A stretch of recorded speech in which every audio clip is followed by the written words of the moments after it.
we're back in the United States, and guess what I have for you guys today? It is a book review. This book was sent to me to review by Julie Wetzel, Kindling Flames, Gathering Tinder, which some of you may have seen already. I know Kelly from Kelly Bookspill also did a review on it, so if you guys want to check out her video, I will link it in the description below. I was also sent the sequel to that book, which is Kindling Flames, Gathering Sparks. Now, first things first, can I just say something? I only read Gathering Tinder because I am not the smartest person, apparently. Well, okay, here's my thing. Both of these books are essentially the same cover, but they're reversed, like, so in one she's facing this way, and the other she's facing this way. I just kind of opened up the box and glanced at it. I'm like, that's weird. I wonder why they sent me two of the same book. Come to realize, oh yeah, they're not the same book at all. I was actually very surprised by this book. It's about this girl, Victoria, who goes to work for a man as part of a part-time agency as a secretary. Turns out that the man she's working for is one of the most powerful vampires in the area. So while she's working for him, obviously she's introduced to this whole world of supernatural. It's just kind of her journey adjust to the knowledge that there is a supernatural world that she had no idea about, and just kind of learning more about vampires in general. My opinion of this book. I had trouble reading it at first. I forced myself to kind of read it because I thought that it would be interesting, and it was. Towards the end, it got really good. I'm going to start off with the bad things first, but then go into what I liked, because I did enjoy this book and I am going to be reading the sequel. When it started off, it felt like the characters were pretty flat. Darian, who is the man she's working for, who is very dominating and kind of has this like extreme personality, has been known to go through resistance very quickly because he doesn't really like them at all. But with Victoria, all of a sudden there's this whole she's different from the others kind of viewpoint. Going more into the story, I actually began noticing that the characters had other aspects of their personality. So it almost was like, in the beginning, it was slow because the author was trying to like get to know her characters almost, but then once she got to know them and she introduced them more and was more comfortable with her writing style, the plot itself is also a thing that I had trouble with because there almost was no plot for a long time other than Victoria finds out there's vampires. It wasn't an instant romance, which is what I thought was going to happen, so that was a plus. Those were the critiques that I had with this book, and now I'm going to go into the more positive aspects. The characters did develop a lot more. I actually began enjoying Victoria as a person because you begin to see a little bit more of her sass and her humor. I thought Darian himself actually has a really interesting story that I want to read more about because he's like the oldest, most powerful vampire in this city that they're in, so I want to know more about how he became a vampire. The plotline also got going a little bit more. Apparently there is attacks happening against people who live in the supernatural community. Victoria has a connection to all of them, which she doesn't really realize until she starts looking more into them, and the story ends on a huge cliffhanger, and I love the fact that I actually have this second book because I was really upset for a while because I didn't realize that I had the second book. I was like, what am I gonna do now? Like, I have to wait. But no, so I'm really excited to read the second book because I want to know what happens, and I feel like because it ended on such a high action note, the second book will also begin on like a really fast pace, which I'm really looking forward to because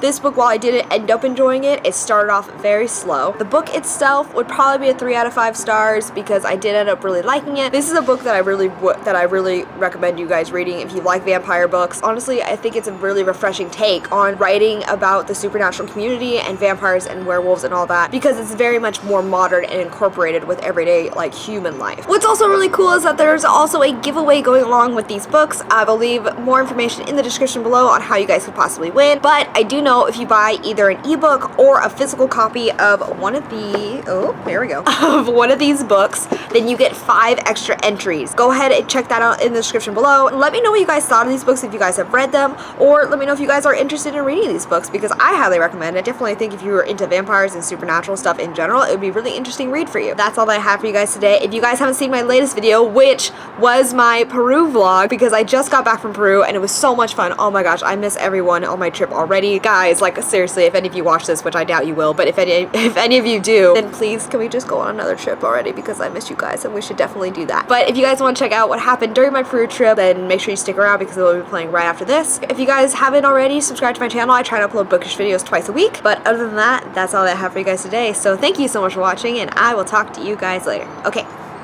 bye.